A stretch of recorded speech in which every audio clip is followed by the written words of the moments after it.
अगर आप भी लेना चाहते हैं देश दुनिया की तमाम जानकारी तो आज ही सब्सक्राइब करें हमारे चैनल को। साथ ही नीचे दिए बेल आइकन को जरूर दबाएं ताकि हर अपडेट आप तक पहुंच सके। नमस्कार, प्रभात साक्षी न्यूज नेटवर्क पर आप सभी का स्वागत है। गलवान घाटी में भारत और चीन के सैनिकों के बीच जो हिंसक झड़प हुई थी उसमें सबसे बड़ी खबर यह आ रही है कि इसमें 20 भारतीय जवानों की शहादत हुई है और चीन को भी उठाना पड़ा है बड़ा नुकसान। चीन के 43 जवानों के मारे जाने की खबर है और बड़ी संख्या में चीनी सैनिक घायल भी हुए हैं, इस तरीके की खबरें हैं। अभी कुछ समय पहले की जो मीडिया रिपोर्ट्स हैं वो बता रही हैं कि चीन के हेलीकॉप्टरों को दिखाया गया है, वहां पर जो बॉडीज थी चीनी सैनिकों की और जो घायल थे उनको ले जाने के लिए जो चॉपर्स हैं चीनी सेना के वो देखे गए। बहरहाल बात करें भारतीय सेना की तो भारतीय सेना ने एक बयान जारी किया है मंगलवार देर रात को और कहा है कि 20 जवानों की शहादत हुई है। सुबह 3 जवानों की शहादत की खबर थी, लेकिन 17 जवान गंभीर रूप से घायल थे और उनको वहां पर जहां पे ये झड़प हुई थी वहां पर मौसम संबंधी बहुत सारी दुश्वारियां थी, जिसके चलते शाम तक खबर आई कि 20 जवान शहीद हो गए हैं। बहरहाल इन सब पूरे मामलों पर प्रधानमंत्री नरेंद्र मोदी गौर किए हुए हैं।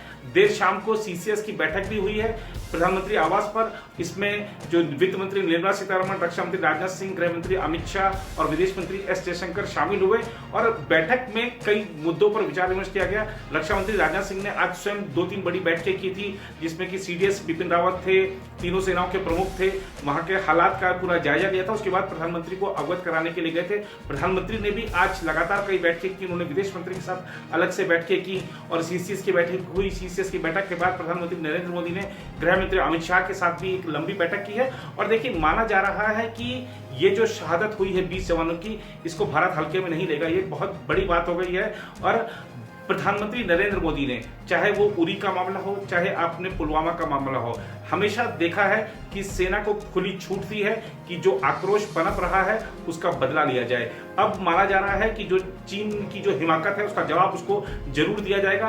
कब और कैसे दिया जाएगा शायद ये सेना तय करेगी। इस बारे में हालांकि कोई चीज औपचारिक तौर पर नहीं कही जाती है, लेकिन समय आने पर ये चीजें स्पष्ट हो जाती हैं कि जो शहादत है वो कभी खाली नहीं जाती है। और अगर हम बात करें ये जो मामला जो कुछ हुआ है जहां पर ये सारा विवाद हुआ है, तो आप देखिए कि जो गलवान घाटी में पेट्रोलिंग पॉइंट 14 है वहां पर जो बातचीत हुई थी दोनों देशों के बीच में, उसमें सहमति ये बनी थी कि पेट्रोल पॉइंट 14 पे कोई भी जो सेना है ना भारत की ना चीन की, सब पीछे हट जाएंगे। और लेकिन जब भारत ने ये चीज कंफर्म करनी चाहिए कि जो चीन है वो पेट्रोल पॉइंट 14 से पीछे हटा है या नहीं, वेरिफिकेशन के लिए जब हमारे लोग गए थे वहां पर तो देखा कि वहां पर चीनी सैनिक डटे हुए थे और उस दौरान बहसबाजी हुई। बहसबाजी में जो चीनी सैनिक हैं उन्होंने हमला कर दिया, जवाब दिया गया।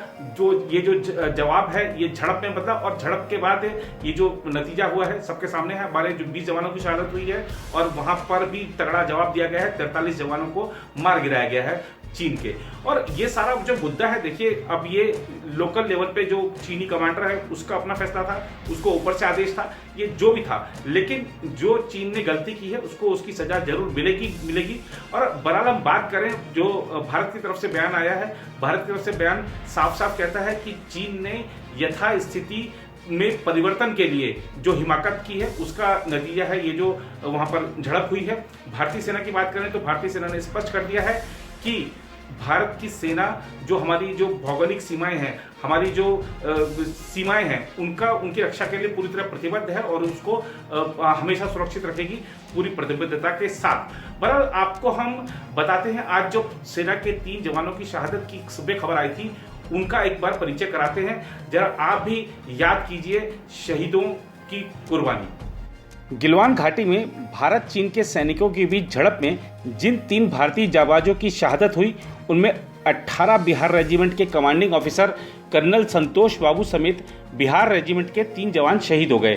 कर्नल संतोष 18 महीने से लद्दाख में भारतीय सीमा की सुरक्षा में तैनात थे। वहीं शहीद कुंदन ओझा 17 दिन पहले ही पिता बने थे, लेकिन बेटी का चेहरा तक नहीं देख पाए। तीसरे शहीद का नाम हवलदार पलानी है। सेना के सूत्रों के मुताबिक लद्दाख में पेट्रोलिंग पॉइंट 14 पर कर्नल संतोष, शहीद कुंदन और हवलदार पलानी के साथ चीन के सैनिकों की झड़प हुई थी। शहीद संतोष बाबू तेलंगाना के सूर्यापेट के रहने वाले थे। अब उनके परिवार में पत्नी, एक बेटा और एक बेटी हैं। उनके पिता फिजिकल एजुकेशन टीचर हैं। शहीद कर्नल संतोष ने हैदराबाद के सैनिक स्कूल में पढ़ाई की और फिर एनडीए के लिए चुने गए थे। झारखंड के साहिबगंज जिले के दिहारी गांव के 26 साल के शहीद कुंदन ओझा 17 दिन पहले ही पिता बने थे, लेकिन अपनी बेटी का चेहरा तक नहीं देख पाए और अपनी जान देश के लिए कुर्बान कर दी। उनके पिता रविशंकर ओझा किसान हैं। कुंदन 2011 में बिहार रेजिमेंट कटिहार में भर्ती हुए थे। 3 साल पहले उनकी शादी हुई थी। परिजन के मुताबिक शहीद कुंदन 5 महीने पहले घर आए थे और 15 दिन पहले ही घर वालों की उनसे फोन पर बात हुई थी।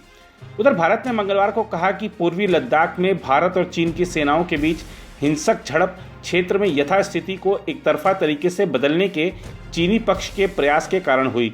विदेश मंत्रालय ने कहा है कि पूर्व में शीर्ष स्तर पर जो सहमति बनी थी, अगर चीनी पक्ष ने गंभीरता से उसका पालन किया होता तो दोनों पक्षों की ओर से जो हताहत हुए हैं उनसे बचा जा सकता था। विदेश मंत्रालय के प्रवक्ता अनुराग श्रीवास्तव ने कहा, सीमा प्रबंधन पर जिम्मेदाराना दृष्टिकोण जाहिर करते हुए भारत का स्पष्ट तौर पर मानना है कि हमारी सारी गतिविधियां हमेशा LAC यानी वास्तविक नियंत्रण रेखा के भारतीय हिस्से की तरफ हुई हैं। हम चीन से भी ऐसी ही उम्मीद करते हैं। श्रीवास्तव ने कहा, हमारा अटूट विश्वास है कि सीमाई इलाके में शांति बनाए रखने की जरूरत है और वार्ता के जरिए मतभेद दूर होने चाहिए। उन्होंने कहा, इसके साथ ही हम भारत की संप्रभुता और क्षेत्रीय अखंडता सुनिश्चित करने के लिए पूरी तरह प्रतिबद्ध हैं। विदेश मंत्रालय के प्रवक्ता अनुराग श्रीवास्तव ने एक बयान में कहा कि 6 जून को दोनों देशों के सीनियर कमांडरों के बीच सार्थक बातचीत हुई और सीमा पर विवाद को कम करने की प्रक्रिया शुरू करने पर सहमति बनी। इसे लागू करने के लिए ग्राउंड कमांडरों के बीच कई बैठकें हुई। उन्होंने कहा कि भारत को उम्मीद थी कि विवाद कम करने की प्रक्रिया में कोई दिक्कत नहीं होगी, लेकिन चीन अपनी बात से मुकर गया। उसने गलवान घाटी में LAC पर इस सहमति के अनुरूप काम नहीं किया। 15 जून को देर शाम और रात को चीन की सेना ने वहां यथास्थिति बदलने की कोशिश की, जिससे दोनों पक्षों के बीच हिंसक झड़प हुई। इसमें दोनों तरफ के जवान हताहत हुए। अगर चीन ने हाई लेवल पर बनी सहमति का पालन किया होता तो इस स्थिति से बचा जा सकता था। उन्होंने साथ ही कहा कि दोनों देश तनाव कम करने के लिए सैन्य और कूटनीतिक स्तर पर बात कर रहे हैं।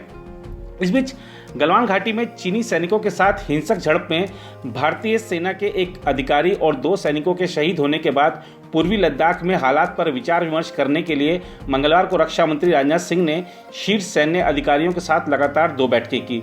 सरकारी सूत्रों ने बताया कि राजनाथ सिंह ने सोमवार की रात भारतीय सेना के 3 कर्मियों के शहीद होने के बारे में तथा क्षेत्र में संपूर्ण स्थिति के बारे में प्रधानमंत्री नरेंद्र मोदी को अवगत कराया है।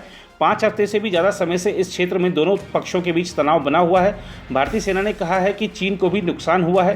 राजनाथ सिंह ने विदेश मंत्री S Jaishankar, CDS general Bipin Rawat और तीनों सेनाओं के प्रमुखों के साथ बैठक की। इसमें पूर्वी लद्दाख में जमीनी हालात की व्यापक समीक्षा की गई। किसी भी हालात से निपटने के लिए भारत की तैयारियों पर भी विचार विमर्श किया गया। यह पता चला है कि सरकार ने पूर्वी लद्दाख में पेंगोंग त्सो, गलवान घाटी, डेमचोक और दौलत बेग ओल्डी जैसे इलाकों में भारत की सैन्य क्षमता को आगे और मजबूत करने का फैसला किया है। सूत्रों ने बताया कि तकरीबन 1 घंटे चली बैठक के बाद राजनाथ सिंह ने समग्र हालात के बारे में प्रधानमंत्री मोदी को अवगत कराया। रक्षा मंत्री ने दोपहर में विदेश मंत्री जयशंकर, थल सेना प्रमुख जनरल MM नरवणे और प्रमुख रक्षा अध्यक्ष जनरल बिपिन रावत के साथ एक और बैठक की। सूत्रों ने बताया कि जनरल नरवणे ने सोमवार रात गलवान घाटी में हुई घटना के बारे में विस्तार से रक्षा मंत्री को अवगत कराया। पूर्वी लद्दाख के पेंगोंग त्सो, गलवान घाटी, डेमचोक और दौलत बेग ओल्डी इलाके में भारतीय और चीनी सेना के बीच गतिरोध चल रहा है। पेंगोंग त्सो सहित कई इलाकों में चीनी सैन्य कर्मियों ने सीमा का अतिक्रमण किया है। भारतीय सेना ने चीनी सेना की इस कार्रवाई पर सख्त ऐतराज जताया है और क्षेत्र में अमन चैन के लिए तुरंत उनसे पीछे हटने की मांग की है। गतिरोध दूर करने के लिए पिछले कुछ दिनों में दोनों तरफ से कई बार बातचीत भी हुई है। सेना के एक वरिष्ठ अधिकारी के अनुसार 1975 में अरुणाचल प्रदेश में तुलुंग ला में हुए संघर्ष में 4 भारतीय जवानों की शहादत के बाद यह इस तरह की पहली घटना है। सैन्य सूत्रों ने कहा कि दोनों सेनाओं के बीच घटनास्थल पर मेजर जनरल स्तर की बातचीत चल रही है। दूसरी ओर चीन की सेना ने मंगलवार को आरोप लगाया कि गलवान घाटी क्षेत्र में भारतीय सैनिकों ने फिर से वास्तविक नियंत्रण रेखा को पार किया और जानबूझकर उकसाने वाले हमले किए, जिस कारण गंभीर संघर्ष हुआ और सैनिक हताहत हुए। सरकारी ग्लोबल टाइम्स ने पीपुल्स लिबरेशन आर्मी के पश्चिमी थिएटर कमान के प्रवक्ता के हवाले से कहा कि भारतीय सैनिकों ने एक बार फिर गलवान घाटी क्षेत्र में वास्तविक नियंत्रण रेखा को पार किया और जानबूझकर उकसाने वाले हमले किए, जिससे गंभीर संघर्ष हुआ और सैनिक हताहत हुए। चीन ने 15 जून को भारत और चीन के सैनिकों के बीच हुई हिंसक झड़प को लेकर भारत के समक्ष विरोध दर्ज कराया है। चीन का दावा है कि भारतीय सैनिकों ने अवैध गतिविधियों के लिए सीमा लांघी और चीनी सैनिकों को उकसाया एवं उन पर हमले किए, जिसके कारण दोनों पक्षों के बीच गंभीर रूप से मारपीट हुई। भारत के राजदूत विक्रम मिस्री ने बीजिंग में कहा कि चीन के विदेश उप मंत्री लुओ झाओहुई के साथ एक बैठक के दौरान विरोध दर्ज कराया गया। मिस्री ने कहा कि चीन के विदेश मंत्रालय में बैठक हुई, जिस दौरान सोमवार को वास्तविक नियंत्रण रेखा के पास घटना पर चर्चा की गई। यह पूछने पर कि क्या चीन ने विरोध दर्ज कराया है, मिस्री ने कहा, हाँ, बैठक के दौरान इसका जिक्र हुआ, लेकिन उन्होंने स्पष्ट किया कि उन्हें समन नहीं किया गया था। यह पूछने पर कि क्या चीन के विदेश मंत्रालय ने उन्हें समन किया था, तो मिस्री ने कहा, समन शब्द गलत होगा। चीन ने आरोप लगाया है कि भारतीय सैनिकों ने 15 जून को 2 बार अवैध गतिविधियों के लिए सीमा रेखा लांघी और चीन के कर्मियों को उकसाया तथा उन पर हमले किए। इससे कुछ घंटे पहले भारतीय सेना ने कहा कि गलवान घाटी में तनाव कम करने की प्रक्रिया के दौरान सैनिकों के बीच हिंसक झड़प हुई। उधर प्रधानमंत्री नरेंद्र मोदी ने मंगलवार को कहा कि लॉकडाउन से बाहर आने के बाद अर्थव्यवस्था में सुधार के संकेत दिखने लगे हैं। उन्होंने कहा कि महामारी के खिलाफ लड़ाई में केंद्र और राज्यों ने जिस तरह साथ मिलकर काम किया है, वह सहयोगात्मक संवाद का सर्वोत्तम उदाहरण है। प्रधानमंत्री ने 21 राज्यों और केंद्र शासित प्रदेशों के मुख्यमंत्रियों और उपराज्यपालों के साथ वीडियो कॉन्फ्रेंस के जरिए बैठक की। उन्होंने कहा कि किसी भी तरह की ढील कोरोना वायरस के खिलाफ लड़ाई को कमजोर कर सकती है। उन्होंने लोगों से आग्रह किया कि संक्रमण के खिलाफ लड़ाई में जरा भी ढिलाई नहीं बरतें। उन्होंने कहा, अनलॉक 1 को 2 सप्ताह हो रहे हैं। इस दौरान जो अनुभव आए हैं उसकी समीक्षा और उन पर चर्चा करना आवश्यक है।